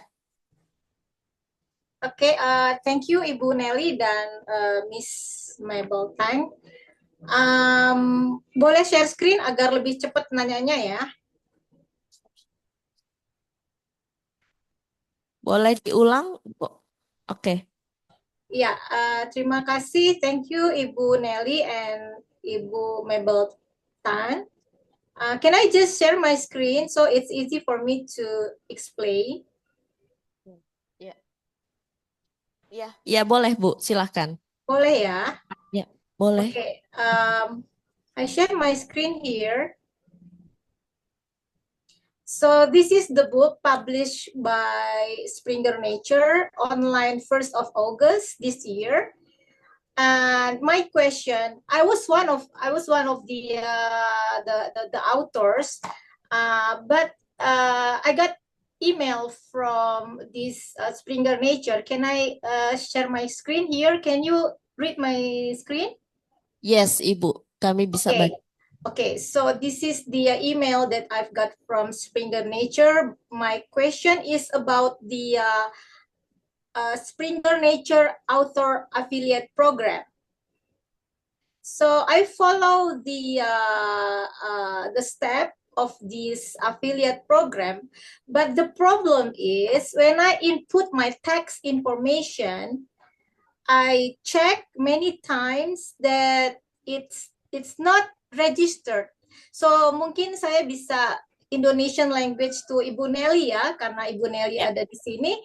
Bingung karena apa? Part 2 claim of tax treaty itu selalu nggak bisa Ibu. Jadi saya mohon mungkin ada solusi karena ini kan juga it's just published and I don't know the process and I feel confused. That's it. I think that's it, Ibu. Thank you. Terima kasih Ibu. Thank you. So, Ibu siapa tadi namanya, maaf? Ratna. Ibu Ratna. Okay, punten. Yeah, so Ibu Ratna feel confused because she published ebook, one of the writer on the Palgrave handbook. But then when she tried to claim the tax treaty, she unable to the tax treaty, she unable to claim that. So are there any solutions for that from our side? Honestly, I really don't know, but I can bring this question back to the editorial team. Yeah, Ibu. So Because this is like after published. yes, after public service. Yeah, Yeah, it's like affiliate program. So if I put this link to my social media, then everyone who buy the book or all the authors can get the tax affiliate, something like that. So I don't understand because this is the first time. And thank you for Springer Nature, Ibu Mabel Tang. You explained very well about the difference between impact and impact factor. So my vision for publish is the impact, not the impact factor. So I've been waiting for this book for, I think, mostly 2 years, 1 year of 1 year plus 8 months. And finally, I got the information about tax affiliate program. That's why I get confused. So I hope that you could help me to this problem. Thank you. But this is for books. It's not for journal. Yeah, ebook. Yeah. I'll give. Yeah.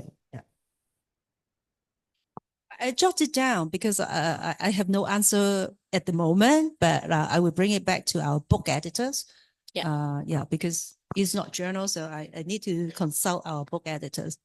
Yeah, or perhaps Ibu, all those listed evidence, Ibu, can you please send to Mabel email, and Mabel, maybe you can Yeah. check Can I get the email? Yes, Mabel Tang I will put it on in the Zoom chat ya. Okay, yeah, thank you so much. Sama-sama Ibu. Our pleasure. The next questions, silakan Bu.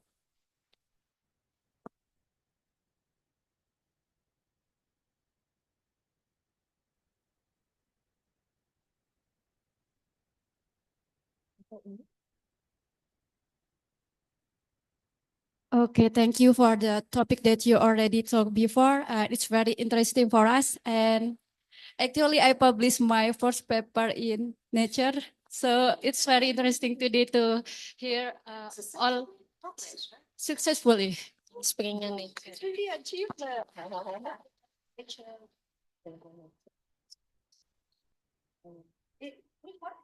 In Nature, in scientific reports. Oh, scientific report. Yeah, that's good. Okay. Yeah. So the question is, when I published before, the journal only consider about the plagiarism, but right now we know that a lot of journal also consider about the how we use AI in our research. So the question is whether Springer already use kind of tools to check the how we use AI in our research, kind of AI checker or what, and is there any threshold from Springer to know how much we use AI or in which part we use AI, kind of that? Okay, thank you. Yeah. So first of all, we definitely have a tool on checking plagiarism.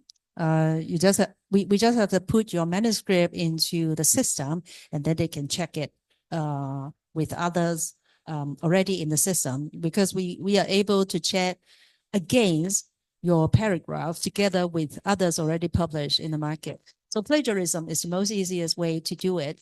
But whether we can check everything on AI, I doubt, of course.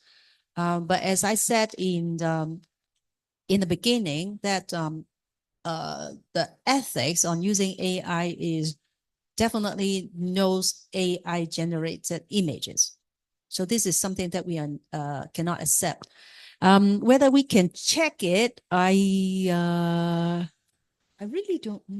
But let me check, because we have so many AI tools. Everyone has different purpose. But I think we are able to check the original of the AI generated things. But we always encourage our authors, don't use the AI tools to generate the whole manuscript. You can use AI to set up your framework of the manuscript. You can use ChatGPT to polish your manuscript. But this is still your project, right? Your manuscript. You still want to logically think about the flow of your manuscript, and then working on it, start with it, and then use the AI tools to polish, because we are not native speaker. So definitely we need some tools or surface to help us further align with the style and format of international scientific publishers. So you can use ChatGPT to polish, but don't use all the AI tools to generate your manuscript. This is what we always encourage our authors to do. Okay, thank you for your answer. Thank you. Publish with more with us, okay? Ya, terima kasih Ibu. Next questions. the last questions ya, teman-teman sekalian. Monggo. Hi Mabel. Hello Ibu Nelly. Thank you so much for today. So I have two questions actually. The first is about the supplementary file where we already uploaded our file for the article, but we have to put the supplementary file. For the problem is for the science, you have the reference websites to check on the supplementary file, but for social science, do we kind of upload like a link of Google Drive or OneDrive that contains of our data that we have collected? And then second question would be the one that you mentioned about to choose whether it is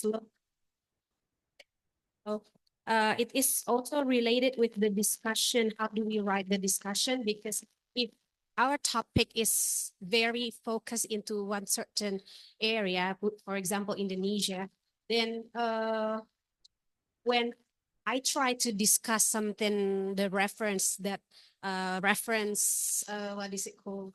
Research, the former research that is related, which is also from Indonesia, do you think it also lessen the chance for my paper to be accepted? Because, you know, the people worldwide don't understand whether it is true or not. And sometimes you cite into a local articles as well, because the phenomenon and the results or the findings, sometimes it's more related into what we have in the local journals, because we also have the local journals. And the other thing is that choosing the one that worldwide or local journal, and if there is also this Asian journal that doesn't have our scope of study, then we have to choose the worldwide. That's why like it's a bit, you know, confusing whether which one should we choose wisely, and also with the way we write our discussion. Yep. Thank you. Welcome. To your first question is about the open data. Actually, Springer Nature is really encouraging researchers to share their open data. If you go to our website, springernature.com, actually, we have a page dedicated to open science and open data. We welcome that, because this is how also people can, you know, share their work for the followers, I would say that, so that they can build on your work. So it's not really matter to hard science, life science. It is also applicable to humanity and social science, because once you have the open data, you share it, no matter what subject it is. You mean you have a website where I can store the data? No, I don't mean that. I just said that you can check out more about our policy on open data. Okay. So how to make use of the open data. But we definitely support the open data sharing among researchers. And that is why we are moving towards more open access, because in open access environment, you are more than welcome to share your open data with other researchers. And then for your second questions, I'm a goldfish. I forgot already. Can you just give me a keyword? Yeah. It happens to be in the whole trip. Yeah, about the discussion, the way that we write the discussion, citing into a local. Oh, yeah, local or article, worldwide. and then the Yeah. into the Yes. selection of worldwide or Yeah, local yeah. journal. I think really depending on your findings, because honestly, most of the humanity or social science is really more localized, because you for example, is like the business on the financial system in Asia Pacific or in Indonesia. How can we overcome the financial crisis in Indonesia? Something like that. It's very localized or regionalized findings. Then it's really hard to convince the international journal editor why you have to publish in their journal. Then I would encourage you to think of a macro environment, like a bigger picture.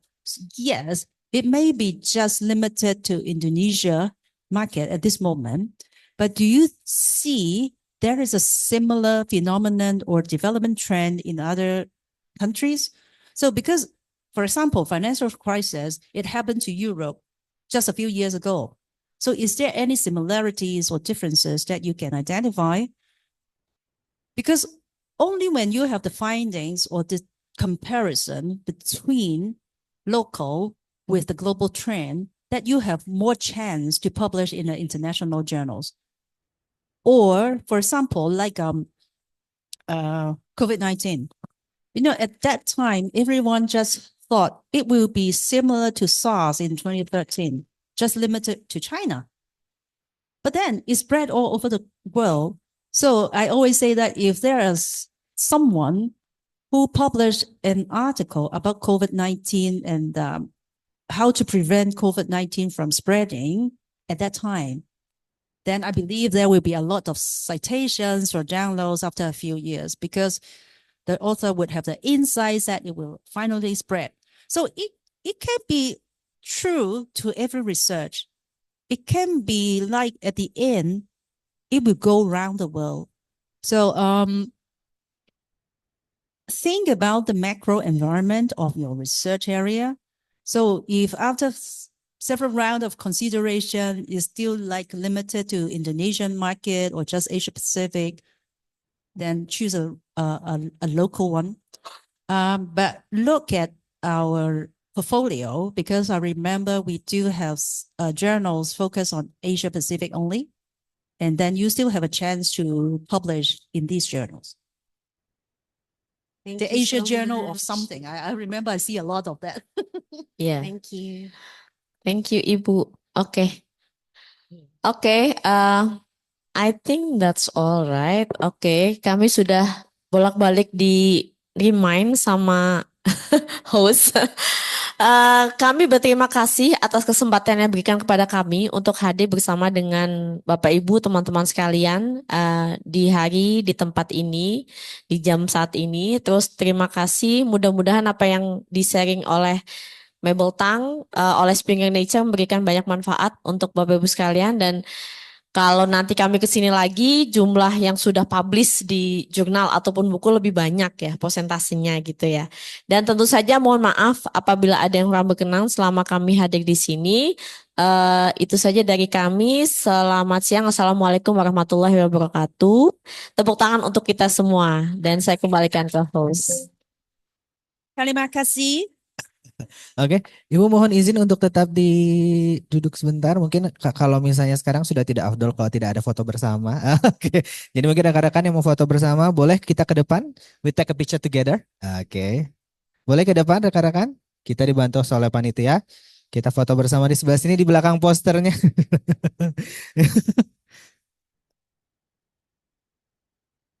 Oh no, it's okay. No, it's okay. Yeah, like a backlight something. Oh no, it's okay.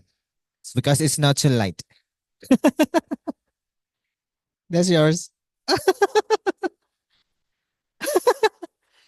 Oke, boleh rekan-rekan mohon izin untuk ke depan. Iya. Bapak Ibu dosen, juga rekan-rekan mahasiswa, tasnya boleh disimpan dulu aja. Oke. Thank you.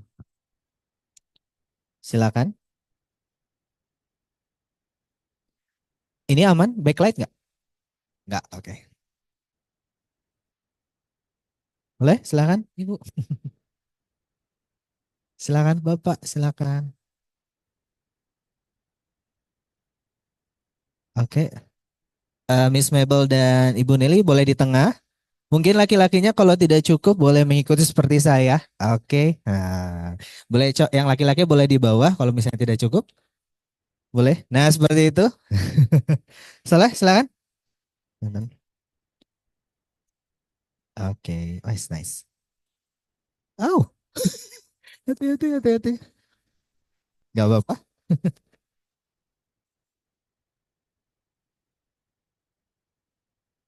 Boleh sebelah sana yang perempuan kalau enggak sebelah situ bisa. Ya. Oh, it's very nice. Bisa di white aja mungkin ya.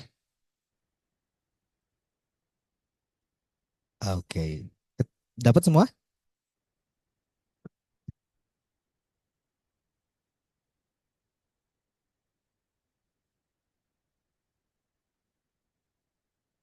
1, 2, 3, and 3, 2, 1. In Telkom University, we have like salam hey, harmony. Oh, gak usah. Oh ya, boleh ikut-ikut. Okay, we have harmony. Excellent like this. Okay. And integrate like, yeah. And the last but not least, in library we have literacy, L for literacy.